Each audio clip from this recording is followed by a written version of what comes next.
ഒരുപാട് ഷോകൾ നമ്മുടെ ഈ സിനിമയിൽ അക്രോബാറ്റിക് അല്ലെങ്കിൽ അക്രോബാറ്റിക് കാര്യങ്ങളൊക്കെ ചെയ്യേണ്ടതാണ്.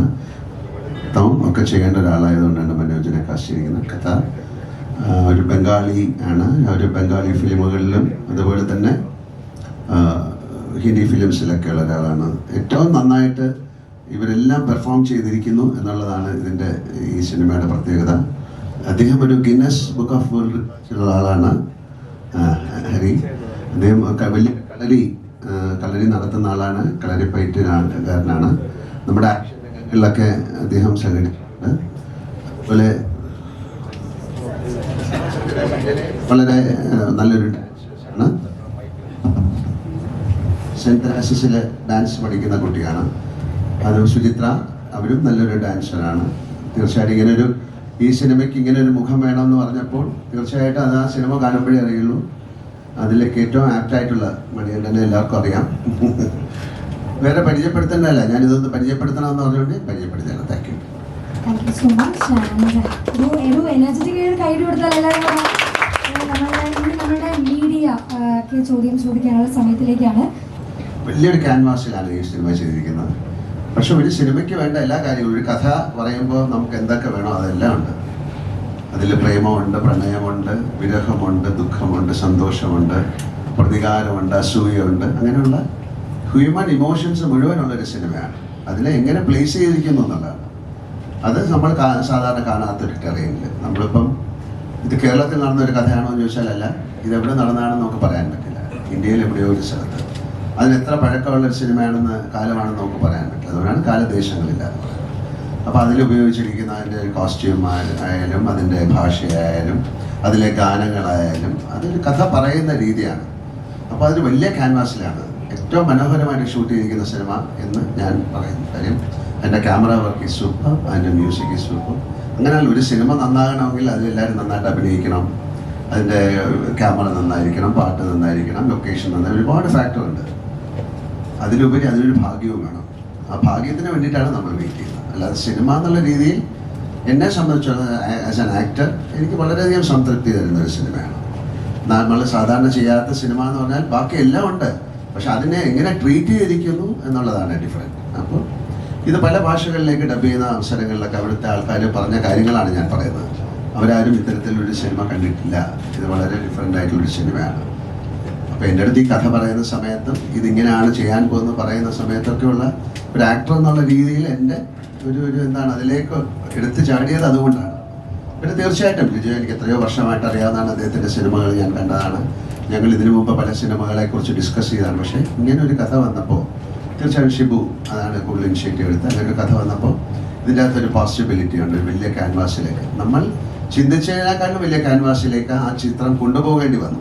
കാര്യം അത് നമ്മൾ ഓരോ ഷൂട്ട് ചെയ്തപ്പോൾ അത്തരത്തിലാണ്. അതിൽ ഉപയോഗിച്ചിരിക്കുന്ന ടെക്നിക്സ് ഒക്കെ അങ്ങനെയാണ്. ഇനി 25-ാം തീയതിയാണ് ഈ സിനിമ റിലീസാകുന്നത്. അതിൻ്റെ ഭാഗ്യം ഉണ്ടാകട്ടെ. ആ ഭാഗ്യം കൂടെയാണ് ആ സിനിമയ്ക്ക് ഇനി വേണ്ടത്.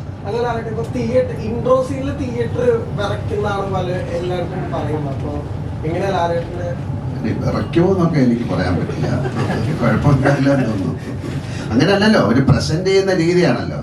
ഇൻട്രഡക്ഷൻ എന്ന് പറയുന്നത് ആ സിനിമയിൽ ഒരാളെ കാണാൻ കാത്തിരിക്കുമ്പോൾ അയാളെ പ്രസന്റ് ചെയ്യുന്ന ഒരു ത്രില്ലാണ്, അതൊരു സ്കില്ലാണ്.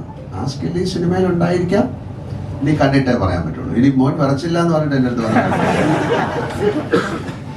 ചേട്ടാ, ഇപ്പം മലൈക്കോട്ടെ വാലിബൻ ആരാണ്? സിനിമ കണ്ടത് കഥാപാത്രമായിട്ട് ലാലേട്ടനെ ഏറ്റവും പെർഫെക്റ്റ് ആയിട്ട് ബ്ലെൻഡ് ചെയ്യാനാണ് നമ്മൾ ശ്രമിച്ചിട്ടുള്ളത്. അല്ലാതെ ഇത്തരത്തിലുള്ള കാര്യങ്ങൾ യൂസ് ചെയ്തോ എന്ന് ചോദിച്ചാൽ എനിക്ക് അതിനൊരു മറുപടി പറയാൻ പറ്റില്ല. പക്ഷെ ആ കഥാപാത്രമായിട്ട് ക്യാമറയ്ക്ക് മുമ്പിൽ ലാലേട്ടൻ വന്നു കഴിഞ്ഞപ്പോൾ ആ കഥാപാത്രമായിട്ട് തന്നെയാണ് ഞങ്ങൾക്ക് എല്ലാവർക്കും തോന്നിയിരിക്കുന്നത്. അത് തന്നെയാണ് എൻ്റെ ആൻസർ.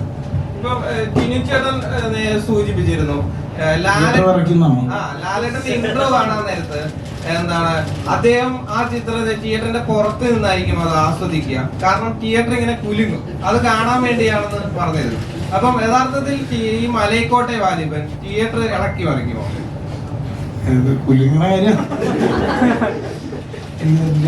അറിയാത്ത രീതിയിൽ കരയാനും ഇതുവരെ ചിരിക്കാത്ത ചിരികൾ മലയാളികൾക്ക് തരുന്ന ഒരു ആക്ടറാണ് ശ്രീ മോഹൻലാൽ. അദ്ദേഹത്തോടുള്ള അപ്രോച്ച് ഏത് വിധത്തിലായിരുന്നു? അതിൽ നിന്ന് കുറച്ചുകൂടി വ്യത്യാസമായിരുന്നു ഇതിനകത്ത്. ഇതിലൊട്ടും തന്നെ ഞാൻ ഇൻസ്ട്രക്ഷൻസ് കൊടുത്തില്ല എന്നുള്ളതാണ്. എന്തൊക്കെ സർപ്രൈസുകളാണ് ഇതിൽ ഒളിപ്പിച്ച് വെച്ചേക്കുന്നത്? സർപ്രൈസ് അല്ലേ? ഇതൊരു ബാഹുബലി പോലെ ഇത് സെക്കൻഡ് ഹാഫ്, ഇനി വരാൻ പോകുന്നത് ഫസ്റ്റ് ഹാഫ്, അങ്ങനെയൊക്കെ ചില കാര്യങ്ങൾ കേൾക്കുന്നുണ്ട്. അങ്ങനെ അതിൽ എന്തെങ്കിലും സത്യമുണ്ട്? ഇതിന്റെ രണ്ട് ഭാഗങ്ങളായിട്ട് വരാൻ സാധ്യതയുണ്ട് എന്നൊക്കെ പറയുന്നുണ്ട്. അത്തരത്തിൽ പ്രേക്ഷകർക്ക് പ്രതീക്ഷിക്കാൻ കഴിയുന്ന രീതിയിൽ, നമ്മളോട് പങ്കുവെക്കാൻ കഴിയുന്ന രീതിയിലുള്ള സർപ്രൈസുകളുണ്ടോ? നിലവിലില്ല. സിനിമ ഇറങ്ങി കഴിഞ്ഞിട്ട് ഉറപ്പായിട്ടും നമുക്ക് കൊണ്ടുവയ്ക്കാവുന്ന സർപ്രൈസസ് ഉണ്ടെന്ന് വിചാരിക്കാം. ഒരു പ്രൊഡക്ഷൻ നടക്കുമ്പോൾ നമ്മളൊരു പ്രോഡക്റ്റ് കൊടുക്കുമ്പോൾ എല്ലാത്തിനും അഡ്വർടൈസ്മെന്റ് എന്ന് പറയുന്ന സാധനമില്ലല്ലോ. അത് നന്നാകാം, മോശമാകാം. പക്ഷെ അത് ആദ്യം വരുമ്പോൾ മോശം സിനിമ എന്ന് പറഞ്ഞാൽ നമുക്ക് ചെയ്യാൻ പറ്റില്ലല്ലോ. ഇതാ വരുന്ന ഒരു നല്ല സിനിമ എന്ന് പറഞ്ഞേ ചെയ്യാൻ പറ്റുള്ളൂ. ആ സിനിമയുടെ ജാതകം പിന്നെ എന്തായി മാറും എന്നുള്ളതല്ല. പക്ഷെ ഇതിൽ നമ്മൾ വിശ്വസിക്കുന്ന ഇതിൽ ഞങ്ങൾ ഇതെല്ലാം നന്നായിട്ട് ചെയ്തു എന്നുള്ളതാണ്. കാര്യം ഇതിൻ്റെ ഒരു പോസിബിലിറ്റി അത്രയാണ്. നമുക്ക് ഇത് വേറെ ഭാഷകളിലൊക്കെ ഡബ് ചെയ്യുന്ന സമയത്ത് അവർക്കൊക്കെ, ഞാൻ നേരത്തെ പറഞ്ഞ പോലെ, അവർക്കൊക്കെ ഇങ്ങനെ ഒരു സിനിമ ഇന്ത്യയിൽ ആദ്യമായിട്ട് ഉണ്ടായി എന്ന് തോന്നിപ്പിക്കാവുന്ന രീതിയിലാണ് ആ സിനിമ ചെയ്തിരിക്കുന്നത്. ഇത് വലിയൊരു അവകാശവാദമൊന്നുമല്ല. നമ്മൾ വർക്ക് ചെയ്ത ഒരു ടെറയിലും കാര്യങ്ങളും അതിൻ്റെ മ്യൂസിക്കും നമ്മൾ കണ്ട സിനിമയും ഒക്കെ വരുമ്പോൾ നമുക്ക് തന്നെ സന്തോഷം തരുന്ന ഒരു സിനിമയാണ്.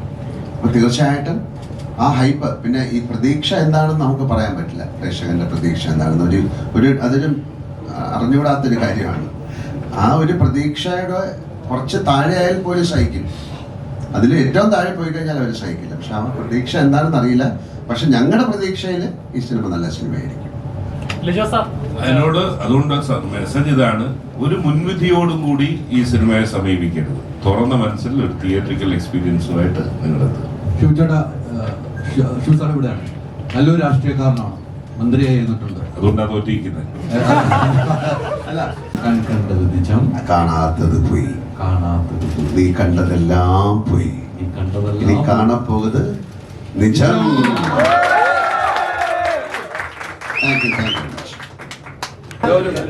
പക്ഷെ എല്ലാവർക്കും പരിചയമുണ്ടോ എന്ന് എനിക്കറിയില്ല. ഇതിന്റെ പേര് ചിത്ര കൃഷ്ണൻകുട്ടി. വളരെ കാലത്തെ സിനിമയുമായിട്ട് വളരെ കാലം മുമ്പേ ഉള്ള ഒരാളാണ്. അദ്ദേഹം ഒരു ഫോട്ടോഗ്രാഫറായിരുന്നു. ചിത്ര സ്റ്റുഡിയോ കോട്ടയം ഒരുപാട് സിനിമകളിൽ, ഒരുപാട് മാഗസീനുകളിലൊക്കെ വർക്ക് ചെയ്ത ആളാണ്. എനിക്കൊന്ന് നസീർ സാറിന് അതിനേക്കാളും മുമ്പേ ഉള്ള കാലത്തൂടെ സഞ്ചരിച്ച് ഇപ്പോഴും സിനിമയിൽ വളരെ സജീവമല്ലെങ്കിലും ഞങ്ങളെപ്പോലുള്ള അദ്ദേഹത്തിൻ്റെ കൂട്ടുകാരോടൊക്കെ എപ്പോഴും സഹകരിച്ച് നടക്കുന്ന ആളാണ് അദ്ദേഹം. എനിക്കൊരു ആൽബം, എൻ്റെ പഴയ ചിത്രങ്ങളിലെല്ലാം ഉള്ള ഒരു ആൽബം പ്രസന്റ് ചെയ്യാണ്. നിങ്ങളുടെ മുമ്പിൽ വെച്ച് ചെയ്യും.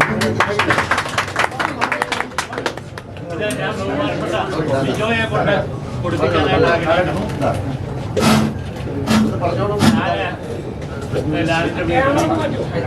ലാലിൻ്റെ വീട്ടിൽ കഴിഞ്ഞ് പോയി കുറച്ച് ഫോട്ടോ എടുത്തു. അപ്പം മേക്കപ്പം പറഞ്ഞു, സാറേ 15 മിനിറ്റ് എടുക്കാവുള്ളൂ,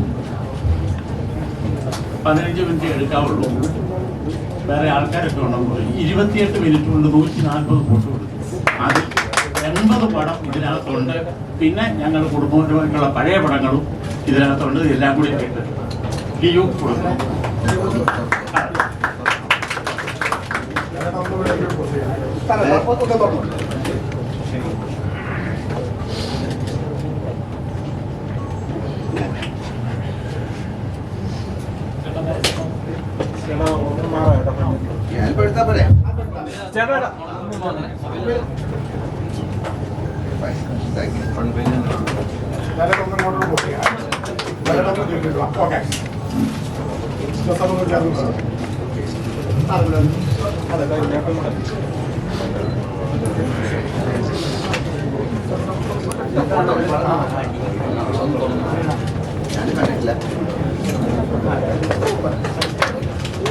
പഴയ സിനിമ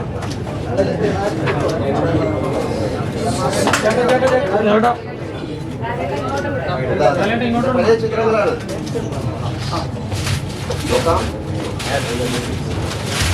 ഇതൊക്കെ ഇദ്ദേഹം എടുത്ത ചിത്രങ്ങളാണ്.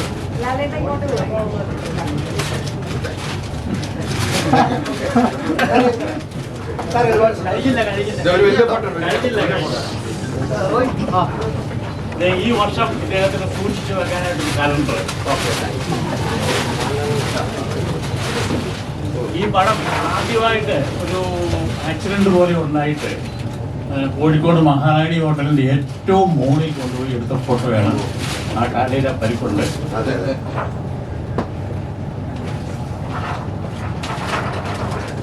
മമ്മൂട്ടിയായിട്ടുള്ള ഫോട്ടോ. ഇത് അന്നത്തെ കാലത്ത് വളരെ റയറാണ്, ഇവരൊന്നും ചെയ്തില്ലായിരുന്നു. അങ്ങനെ റയറായിട്ട് എടുത്തിട്ടുള്ളതാണ്. ഇതെന്താണോ? ഞാൻ ഇതിനകത്ത് ഏറ്റവും എനിക്ക് ഇഷ്ടപ്പെട്ട ഒരു പടം അത്